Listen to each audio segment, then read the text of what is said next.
ৰঞ্জুৱে আজি মিনতিক চাহৰ লগত ঔষধ মিলাই খুৱাই দিব। নমস্কাৰ বন্ধু বান্ধৱীসকল, মোৰ এটা নতুন ভিডিঅ'লৈ আপোনালোকক পুনৰবাৰ স্বাগতম জনাইছোঁ।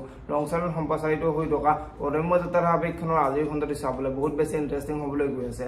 যদিহে আপোনালোকে অদম্য যাত্ৰাৰ আৱেগখন চাই ভাল পায় তেনেহ'লে ভিডিঅ'টোত এটা লাইক কৰি আমাৰ চেনেলটো ছাবস্ক্ৰাইব কৰি ল'ব এনেকুৱা ধৰণৰ আপডেট মোক পাই থাকিবলৈ।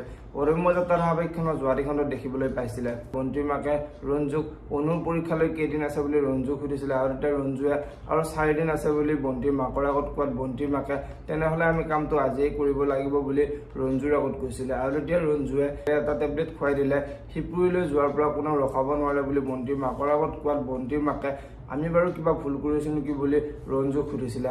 আনফালে মিনতিয়ে অনুক আগবঢ়াবলৈ গৈ বন্তিহঁতৰ ঘৰলৈ আহিছিলে আৰু তেতিয়া বন্তিৰ মাকে তুমিনো আমাক কি বেয়া পালা, আমাৰ ঘৰৰ ফালে যে নহাই হলা বুলি দুবৰীৰ মাকৰ আগত কৈছিলে আৰু ৰঞ্জুৱে দুবৰীৰ মাকক তুমিও চাহ খাই যাবা বুলি দুবৰীৰ মাকক জোৰ কৰা দেখিবলৈ পাইছিলে।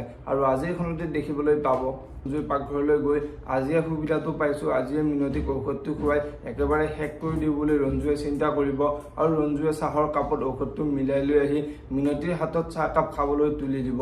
এতিয়া বাৰু মিনতিয়ে সঁচাকৈ সেই কাপ চাহ খাবনে দেখিবলৈ পাব অদম্য যাত্ৰাৰ আৱেগখনৰ আজিৰ খণ্ডটিত। মানে আজিৰ খণ্ডটিত বন্তিৰ দেউতাকে বন্তিক গংগালৈ স্নান কৰিবলৈ যাবলৈ ওলাই মই চাগে আৰু ঘূৰি নাহিম বুলি বন্তিৰ আগত কোৱাত বন্তি আচৰিত হৈ পৰিব। এতিয়া বাৰু বন্তিয়ে দেউতাকক গংগালৈ স্নান কৰিবলৈ যাবলৈ দিবনে দেখিবলৈ পাব অদম্য যাত্ৰাৰ আৱেগখনৰ আজিৰ খণ্ডটিত। যদিহে আপোনালোকে অদম্য যাত্ৰাৰ আৱেগখন চাই ভাল পায় তেনেহ'লে ভিডিঅ'টোত এটা লাইক কৰি আমাৰ চেনেলটো ছাবস্ক্ৰাইব কৰি ল'ব এনেকুৱা ধৰণৰ আপডেট মোক পাই থাকিবলৈ। ধন্যবাদ।